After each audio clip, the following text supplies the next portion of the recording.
তোমাদের বর্তমানে কিন্তু প্রধানমন্ত্রী ফসল বীমা যোজনার জন্য অনলাইন আবেদন চলছে, কিন্তু বর্তমানে এর অনলাইন আবেদনে কিছু পরিবর্তন আনা হয়েছে এবং এখন বর্তমানে সোয়িং সার্টিফিকেট সবাইকে আপলোড করতে হচ্ছে। এবার এই সোয়িং সার্টিফিকেট কোথায় পাবেন, কীভাবে ফিল আপ করবেন, কীভাবে আপলোড করবেন সেটা দেখে দেবো, এবং সঙ্গে এই যে প্রধানমন্ত্রী ফসল বীমা যোজনার জন্য সম্পূর্ণ সঠিক এবং নতুন পদ্ধতির মাধ্যমে কীভাবে স্টেপ বাই স্টেপ আপনারা ফর্মটা ফিল আপ করবেন তার প্রতিটা পয়েন্ট আপনাদের বুঝিয়ে দেবো। কীভাবে অনলাইন আবেদন করবেন, কীভাবে ডকুমেন্টস আপলোড করবেন, কী কী ডকুমেন্টস আপলোড করতে হবে, তারপরে কীভাবে পেমেন্ট করবেন, কীভাবে রিসিপ্ট ডাউনলোড করবেন, কীভাবে স্ট্যাটাস আপনি চেক করবেন, সমস্ত কিছু আপনাদের স্টেপ বাই স্টেপ দেখে দেবো। এবং সঙ্গে এই যে প্রধানমন্ত্রী ফসল বীমা যোজনার মাধ্যমে আপনার জমির পরিমাণ অনুযায়ী আপনি কিন্তু 2000, 5000, 10,000 টাকা পর্যন্ত আপনি পেতে পারেন আপনার জমির পরিমাণ অনুযায়ী। তো সেই জন্য সম্পূর্ণ সঠিক এবং নতুন পদ্ধতির মাধ্যমে কীভাবে আপনি প্রধানমন্ত্রী ফসল বীমা যোজনার জন্য অনলাইন আবেদন করবেন সেটা দেখার জন্য ভিডিওটা প্রথম থেকে শেষ পর্যন্ত অবশ্যই দেখবেন মনোযোগ সহকারে। এবং আমাদের চ্যানেলে প্রথমবার ভিজিট করে থাকলে আমাদের চ্যানেলটিকে সাবস্ক্রাইব করে রাখুন এবং পাশে থাকা বেল আইকনটিকে অবশ্যই প্রেস করে রাখুন। তো চলুন আজকে ভিডিওটা শুরু করা যাক। তো প্রথমত প্রধানমন্ত্রী ফসল বীমা যোজনার যে অফিসিয়াল ওয়েবসাইট এখানে চলে আসবেন। এখানে চলে আসার পর দেখতে পাচ্ছেন ফার্মার সিটিজেন অ্যাক্সেস এনরোল নাও বলে একটা অপশান দেওয়া রয়েছে। এবার এই অপশানে ক্লিক করবেন। এই ওয়েবসাইটের লিঙ্ক কিন্তু ভিডিও ডেসক্রিপশনে আমি প্রোভাইড করে দিয়েছি, ঠিক আছে। তারপর এখানে দেখতে পাচ্ছেন farmer application, log in for farmer অপশানে ক্লিক করবেন। করার পর যাদের আগে থেকে রেজিস্টার হয়ে আছে লগ ইন করবেন। নতুন হয়ে থাকলে do not have register mobile number এই অপশানে ক্লিক করবেন। এবার এই অপশানে ক্লিক করে দেওয়ার পর তারপর register for new farmer user, এখানে ফার্মার ডিটেলস কিন্তু আপনাকে বসাতে হবে। সেই জন্য ফার্মারের পুরো নাম বসিয়ে দেবেন। পাসবুক নেমের জায়গায় আপনার ব্যাংকের যে নামটা রয়েছে সেই নামটা বসিয়ে দেবেন। বসিয়ে দেওয়ার পর এখানে সন অফ সিলেক্ট করে আপনার বাবার নামটা সঠিকভাবে বসিয়ে দেবেন। বসিয়ে দেওয়ার পর তারপরে মোবাইল নাম্বার, এখানে মোবাইল নাম্বারটা বসিয়ে ভেরিফাই অপশানে ক্লিক করবেন। করে দেওয়ার পর তারপরে ক্যাপচারা বসাবেন। ক্যাপচারা বসিয়ে এখানে গেট ওটি বাটনে ক্লিক করবেন। গেট ওটি বাটনে ক্লিক করে দেওয়ার সঙ্গে সঙ্গে মোবাইল নাম্বারে একটা ওটিপি যাবে। এবার সেই ওটিপিটা বসিয়ে এখানে সাবমিট বাটনে ক্লিক করবেন। সাবমিট বাটনে ক্লিক করে দেওয়ার সঙ্গে সঙ্গে মোবাইল নাম্বারটা ভেরিফাই হয়ে গেল। এবারে এজ, বয়সটা বসিয়ে নেবেন। যার আবেদন করছেন তার এখানে আধার কার্ড অনুযায়ী তার বয়সটা কত সেটা বসিয়ে নেবেন এইভাবে। তারপরে কী করবেন, কাস্ট, এখানে কাস্ট সিলেক্ট করবেন। করে দেওয়ার পর তারপরে জেন্ডারটা সিলেক্ট করবেন।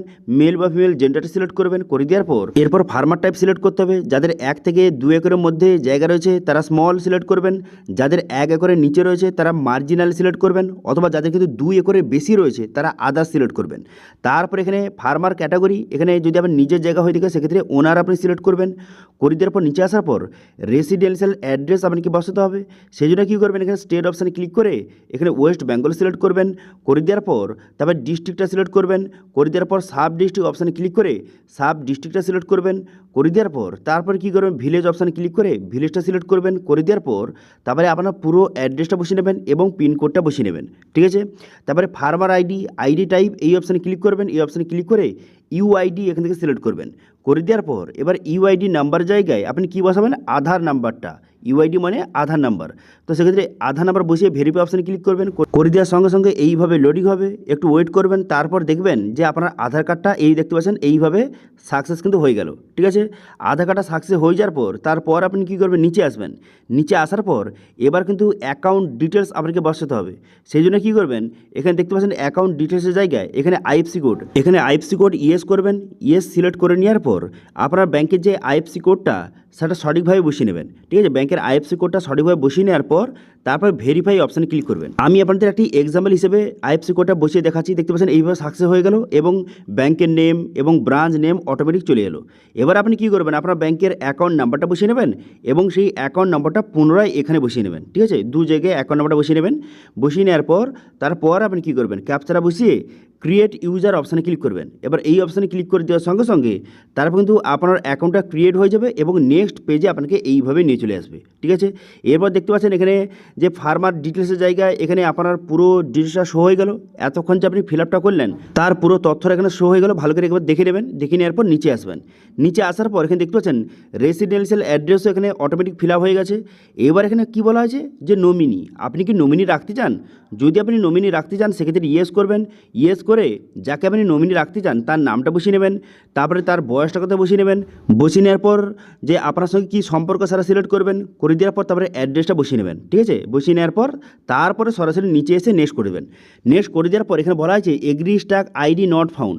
কোনো রকম সমস্যা নেই। এখন বর্তমানে এগ্রি স্ট্যাক আইডি না হলেও, অর্থাৎ যে ফার্মার আইডিটা না হলেও এই প্রধানমন্ত্রী ফসল বীমা যোজনার জন্য আবেদন করতে পারবে। সেই জন্য কন্টিনিউ উইদাউট এগ্রিস্টাক আইডি এই অপশানে ক্লিক করবেন। এবার এই অপশানে ক্লিক করে তারপরে দেখতে পাচ্ছেন আপনার ব্যাংকের তথ্যটা এখানে শো হয়ে গেল, যেটা আপনি একটু আগে বসিয়েছিলেন সেই ব্যাংকের তথ্যটা শো হয়ে গেল। ব্যাংকটা সিলেক্ট করবেন, তারপর নিচে আসবেন, তারপর নেক্সট বাটনে ক্লিক করবেন। নেক্সট বাটনে ক্লিক করে দেওয়ার সঙ্গে সঙ্গে তারপর নেক্সট পেজ কিন্তু আপনার সামনে ওপেন হয়ে যাবে। ঠিক আছে, নেক্সট বাটনে ক্লিক করে দেওয়ার সঙ্গে সঙ্গে নেক্সট পেজ কিন্তু আপনার সামনে এইভাবে ওপেন হয়ে গেল। এবার কিন্তু ক্রপ ডিটেলস আপনাকে বসাতে হবে। সেই জন্য আপনি কী করবেন, এখানে দেখতে পাচ্ছেন স্টেটটা সিলেক্ট করবেন, তারপর এখানে প্রধানমন্ত্রী ফসল বীমা যোজনা সিলেক্ট করবেন। ঠিক আছে, তারপর আপনি কী করবেন, সিজন অপশানে ক্লিক করে খারিফ সিলেক্ট করবেন এবং ইয়ার অপশানে ক্লিক করে 2026টা সিলেক্ট করবেন। তারপরে ল্যান্ড ডিটেলস এখানে জমির অ্যাড্রেসটা এখানে সঠিকভাবে সিলেক্ট করবেন। করে দেওয়ার পর তারপর নিচে আসবেন। নিচে আসার পর কী বলা হয়েছে যে মিক্স ক্রপিং, আপনার জায়গাতে আপনার জমিতে অনেক ধরনের ফসল কি একসঙ্গে চাষ হয়, সেক্ষেত্রে ইয়েস করবেন, অন্যথায় নো আপনি সিলেক্ট করবেন। তারপরে কী করবেন, ক্রপ অপশানে ক্লিক করে পেডি আমন্ডটা এখান থেকে সিলেক্ট করবেন। ঠিক আছে, পেডি আমন্ড সিলেক্ট করবেন। পেডি আমন্ড সিলেক্ট করে নেওয়ার পর তারপর আপনি কী করবেন, এখানে শোয়িং ডেটটা সিলেক্ট করতে হবে। আপনি কিন্তু 1 মাস আগের ডেটটা সিলেক্ট করবেন। ঠিক আছে, 1 মাস আগের যে কোনো একটি ডেট কিন্তু আপনি সিলেক্ট করে নেবেন। সিলেক্ট হয়ে যাওয়ার পর তারপর আপনি কী করবেন, তারপর কিন্তু এবার কিন্তু খুবই গুরুত্বপূর্ণ, এখানে কী বলা হয়েছে যে সার্ভে বা খাতা নম্বর, এখানে আপনি কী বসাবেন, এখানে আপনার জমির যে খতিয়ান নাম্বারটা, সেই জমির খতিয়ান নাম্বারটা সঠিকভাবে কিন্তু বসিয়ে নেবেন। ঠিক আছে, এখানে কিন্তু জমির খতিয়ান নাম্বারটা বসাবেন। এরপরে কী বলা হয়েছে যে এখানে প্লট নম্বর, এখানে আপনার জমির দাগ নম্বরটা বসিয়ে নেবেন। ঠিক আছে, বসিয়ে এখানে ভেরিফাই অপশানে ক্লিক করবেন। ভেরিফাই অপশানে ক্লিক করে দেওয়ার সঙ্গে সঙ্গে পুরো লিস্ট শো হয়ে যাবে। এবার এখান থেকে আপনার যে নামটা হয় সেই নামটা এখান থেকে সঠিকভাবে সিলেক্ট কিন্তু করবেন। তো আমি কিন্তু নামটা এখানে সিলেক্ট করে নিচ্ছি। সিলেক্ট হয়ে যাওয়ার পর তারপরে এখানে নামটা শো হয়ে যাবে, দেখতে পাচ্ছেন। এরপরে কী করবেন, এখানে সাবমিট বাটন দেখতে পাচ্ছেন নিচে, এই সাবমিট বাটনে ক্লিক করবেন। সাবমিট বাটনে ক্লিক করে দেওয়ার সঙ্গে সঙ্গে জমির পরিমাণটা শো হয়ে গেল। এবার অ্যাড অপশানে ক্লিক করে এখানে অ্যাড করে নেবেন। এবার অনেকে কোয়েশ্চেন থাকতে পারে যে আমার অনেকগুলি দাগ নম্বর বা খতিয়ান নাম্বার রয়েছে, সেক্ষেত্রে কী করব। তো সেক্ষেত্রে সেটা অ্যাড করার জন্য এখানে উপরে দেখতে পাচ্ছেন একটি অপশান দেওয়া রয়েছে যে অ্যাড নিউ ল্যান্ড ডিটেলস, এই অপশানে ক্লিক করবেন। এই যে অ্যাড নিউ ল্যান্ড ডিটেলস অপশানে ক্লিক করে তারপরে এখান থেকে আপনাকে অ্যাড কিন্তু করতে হবে। আমি আপনাদের বলবো যে খুব বেশি এখানে দাগ নম্বর অ্যাড করার দরকার নেই, আপনি মিনিমাম 3টি দাগ নম্বর অ্যাড করে নেবেন। ঠিক আছে, বোঝা গেল।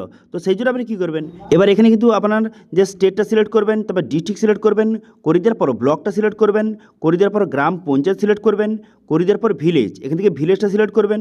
ভিলেজটা সিলেক্ট হয়ে যাওয়ার পর তারপর আপনি কী করবেন, তারপর সেম একইভাবে এখানে বলা হয়েছে যে মিক্স ক্রপিং, অর্থাৎ যে আপনার জমিতে যে অনেক ধরনের ফসল কি একসঙ্গে চাষ করা হয়, যদি হয়ে থাকে ইয়েস নো করবেন। তারপর এখানে পেডি অ্যামাউন্ট সিলেক্ট করবেন।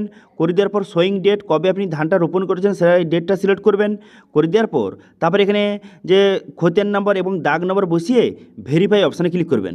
ভেরিফাই অপশানে ক্লিক করে দেওয়ার সঙ্গে সঙ্গে আপনার নামটা এখানে শো হয়ে যাবে, দেখতে পাচ্ছেন বিভিন্ন নাম শো হয়ে গেছে। এবার এখান থেকে আপনার নামটা সিলেক্ট করবেন।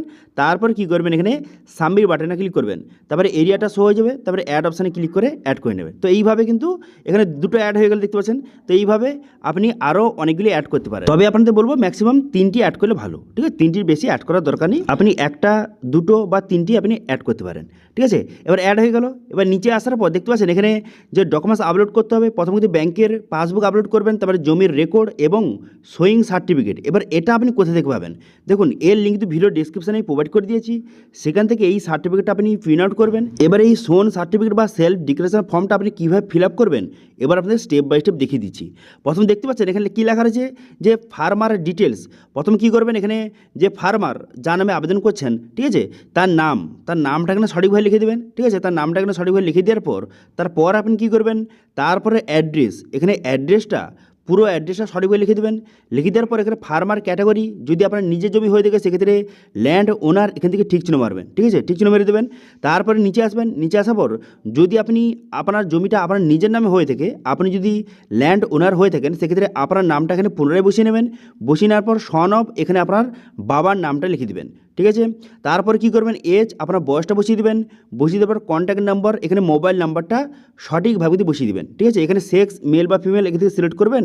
করে দেওয়ার পর তারপরে কন্ট্যাক্ট ডিটেলসের জায়গায় এখানে আপনার মোবাইল নাম্বারটা লিখে দেবেন। ঠিক আছে, তারপর বলা হয়েছে যে কেসিসি আইডি অর্থাৎ কিষাণ ক্রেডিট কার্ড কি রয়েছে, যদি থেকে থাকে ইয়েস করবেন, অন্যথায় নোতে আপনি ঠিক চিহ্ন মারবেন। তারপরে কি বলা হয়েছে, তারপরে বলা হয়েছে যে এখানে ডিস্ট্রিক্টটা এখানে বসাবেন। তারপরে ইয়ার 2026 লিখবেন। সিজন জায়গায় এখানে খারিফ কিন্তু লিখবেন। ঠিক আছে, তারপরে ক্রপ, এখানে ক্রপের জায়গায় কী লিখবেন যে পেডি আমন, এখানে ক্রপের জায়গায় লিখবেন যে পেডি আমন লিখবেন। তারপরে ডিস্ট্রিক্টটা লিখবেন, তারপরে ব্লকটা লিখবেন, তারপরে গ্রাম পঞ্চায়েত, তারপরে মৌজা জেল নাম্বারটা লিখবেন, ঠিক আছে। মৌজা জেল নাম্বারটা লিখে দেওয়ার পর তারপরে প্লট, এখানে আপনার দাগ নাম্বারটা লিখে দেবেন এবং সেই দাগের কত জায়গার পরিমাণটা লিখে দেবেন। হেক্টরে কিন্তু জায়গার পরিমাণটা লিখে দেবেন। তো এইভাবে এখানে 3টি ঘর রয়েছে, মানে 3টি দাগ নম্বরটা লিখবেন, ঠিক আছে। এবারে এখানে যেই 3টি দাগ নম্বরটা অ্যাড করবেন, অনলাইনেও সেই 3টি দাগ নম্বর অ্যাড করবেন, কথাটা যেন খেয়াল থাকে। তারপর কি করবেন, তারপর নিচে আসবেন, তারপর ডিক্লারেশন, নিচে আসার পর এখানে সিগনেচার, এখানে আপনারা সিগনেচার করবেন এবং আপনার নামটা সঠিকভাবে লিখে দেবেন। আপনার সিগনেচার করবেন, নামটা সঠিকভাবে লিখে দেওয়ার পর এবার ডেট, কোন ডেটে আপনি ধানটা রোপণ করেছিলেন, সেখানে যেই ডেটটা আপনি সিলেক্ট করেছেন এখানেও কিন্তু সেই ডেটটা আপনি সিলেক্ট করবেন, ঠিক আছে, বোঝা গেল। তারপর কিন্তু সেই সোয়িং সার্টিফিকেট এখানে আপলোড করে দেবেন। এবার অনেকে বলতে পারি এই সোয়িং সার্টিফিকেট কি অবশ্যই আপলোড করতে হবে? দেখুন, না আপলোড করলে হবে, কিন্তু আপলোড করে দেবেন সবথেকে ভালো। ব্যাংকের পাসবুক এবং ল্যান্ড জমির রেকর্ড আপলোড করে তারপরে সোয়িং সার্টিফিকেটটা আপলোড করে দেবেন। এই 3টি ডকুমেন্টস আপলোড হয়ে যাওয়ার পর এখানে আপলোড বাটনে কিন্তু ক্লিক করতে হবে। আপলোড বাটনে ক্লিক করে দেওয়ার সঙ্গে সঙ্গে তারপর কিন্তু আপনার ডকুমেন্টসটা এখানে সাকসেস হয়ে যাবে। দেখতে পাচ্ছেন এখানে আপলোড বাটনে ক্লিক করে দেওয়ার সঙ্গে সঙ্গে সাকসেস হয়ে গেল। এরপর কি করবেন, এরপর নিচে আসবেন, নিচে আসার পর এখানে দেখতে পাচ্ছেন নেক্সট বাটন, এই নেক্সট বাটনে আপনি ক্লিক করবেন। এরপর পুরো অ্যাপ্লিকেশন প্রিভিউটা আপনার সামনে শো হয়ে গেল। এরপর কি করবেন, নিচে আসবেন, নিচে আসার পর এখানে ঠিক চিহ্ন মারতে হবে, এখানে ঠিক চিহ্ন মেরে দেবেন। এখানে দেখতে পাচ্ছেন এখানে ঠিক চিহ্ন মারবেন, এখানে ঠিক চিহ্ন মেরে দেওয়ার পর তারপর কি করবেন, এখানে তার নিচে এখানেও কিন্তু ঠিক চিহ্ন মারবেন। এই 2 জায়গায় ঠিক চিহ্ন মেরে তারপর কি করবেন, এখানে সাবমিট বাটনে ক্লিক করবেন। সাবমিট বাটনে ক্লিক করে দেওয়ার সঙ্গে সঙ্গে তারপরে কিন্তু নেক্সট পেজ কিন্তু আপনার সামনে ওপেন হয়ে যাবে এবং সরাসরি আপনাকে পেমেন্টের পেজে কিন্তু নিয়ে চলে যাবে। এবার কত টাকা পেমেন্ট করতে হবে, আপনাকে 1 টাকা পেমেন্ট করতে হবে। এবার অনেকে বলতে পারে এটা কি প্রতি মাসে মাসে পেমেন্ট করতে হবে? না, প্রতি মাসে মাসে নয়, আপনাকে একবার 1 টাকা পেমেন্ট করতে হবে। প্রতি বছর কিন্তু আপনাকে রিনিউয়াল করতে হবে, তখন আপনাকে 1 টাকা করে পেমেন্ট কিন্তু করতে হবে, ঠিক আছে, বোঝা গেল। তো সেক্ষেত্রে UPI, debit card, credit card যেটা আপনার রয়েছে তার মাধ্যমে আপনি 1 টাকাটা পেমেন্ট করে দেবেন। 1 টাকা পেমেন্ট হয়ে যাওয়ার সঙ্গে সঙ্গে সরাসরি দেখতে পাচ্ছেন এখানে যে অ্যাপ্লিকেশান এখানে পেইড হয়ে গেল। এবার নিচে আসবেন, নিচে আসার পর এখানে প্রিন্ট পলিসি রিসিপ্ট এই অপশানে ক্লিক করে এই যে রিসিপ্টটা আপনি এখান থেকে যে প্রিন্ট আউট কিন্তু করে নেবেন। এরপর এখানে ঠিক চিহ্ন মারবেন, ঠিক চিহ্ন পুনরায় মেরে দেওয়ার পর পলিসি লিস্ট অপশানে ক্লিক করবেন, করে দেওয়ার পর তারপর কী করবেন, এখানে দেখতে পাচ্ছেন পলিসি ডিটেলসটা শো হয়ে গেল। এবার এখানে পলিসি যে নাম্বারটা দেওয়া রয়েছে এই নাম্বারটা এখান থেকে কপি করবেন।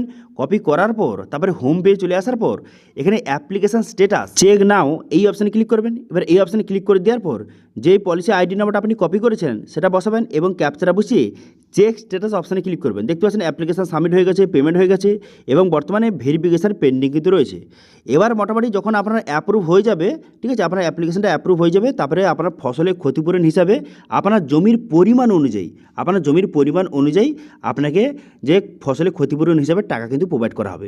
সেটা হতে পারে 2000, সেটা হতে পারে 5000, 10,000, আপনার জমির পরিমাণ অনুযায়ী কিন্তু টাকা প্রোভাইড করা হবে, ঠিক আছে, বোঝা গেল। তো এইভাবে বর্তমানে সম্পূর্ণ নতুন এবং সঠিক পদ্ধতির মাধ্যমে প্রধানমন্ত্রী ফসল বীমা যোজনার জন্য আপনারা অনলাইন আবেদন করতে পারেন, ঠিক আছে। তো রেছিল আজকে আপডেট। ভিডিও ভালো লাগলে ভিডিওকে লাইক করবেন এবং ভিডিও কিন্তু বন্ধুর সঙ্গে শেয়ার করে দেবেন এবং আমাদের চ্যানেলে প্রথমবার ভিজিট করে থাকলে আমাদের চ্যানেলটিকে সাবস্ক্রাইব করে রাখুন এবং পাশে থাকা বেল আইকনটিকে অবশ্যই প্রেস করে রাখুন। আজকে ভিডিওটা এই পর্যন্তই, দেখা হচ্ছে নেক্সট ভিডিওতে। Thank you.